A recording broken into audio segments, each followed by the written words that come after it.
Faruq xam ngeen ne alxaq ma Umar ibn xaysu kaana suñ borom mi ngi koy wax lu bëree dara li ko ca li tax suñ borom di ko tagg alxaq ma Umar ibn xaysu kaana dëgg ki ñëw tàqalikoo caaxaan mooy Seydina Omar laataan muy dugg ci lislaam yonent bi sallallahu alayhi wa sallam daana ñaan ne yow yàlla ñaari Umar ibn al-Hizam ak Umar ibn Khattab maa ngi la ci ñaan ñaari jàmbaar yi nga may ma ci kenn mu tàbbi ci sama diine ji xam ngeen ne Umar ibn al-Hizam mooy Abu Jahlil bi Seydina Jibril di indi leer gi ngir yee leen fekk na ñoom ñaar ñëpp ñu jóge ca mandikaay ba naan ba mandi daanu ci taati tàndarma yi di nelaw Umar ibn Hizam dafa dëpp Umar ibn Khattab dafa jaaxaan Seydina Jibril jël leerul islam coroxaan Umar ibn Khattab mu jëg tudd yàlla Hizam ne ko li tax nga fay tudd yàlla Muhammad jooju mu wàcc ko fa jël jaaseem daw këram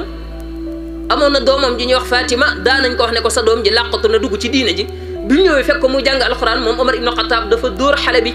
ba gaañ ko mu ne ko indi ma xool li la Muhammad indil li ngay jàng lan la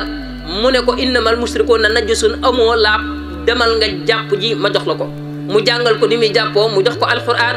mu jàng ko tax ma anzalna alayka alquran li taqa ila tadkir liman yaxta ba ci rabis la xadi zadri wa yasli amri mu ne ma ahsanal kalaam amul wax ju dàq waxi yàlla gàddu jaaseem na ay na Muhammad ñu ne ko ma nga kër ibnu Arham mu ñëw daw xel yu dëggër bi mu fëggee bunt bi yënd bi laaj ñu ne ko Omar ibnu Khattab Seydina Hamza ne bàyyi leen ko bu ko jàmm indee ñu may ko bu ko xay indee it maray ko ci jaaseem ji yënnati bi ne ko ubbil bi mu ubbee Omar ibnu Khattab sukk ci ñaari bëti woomam ne ashadu an la ilaha illallah wa ashadu anna Muhammad rasulullah njëkk muy ñëw buñ daan noddu dañ daan yalu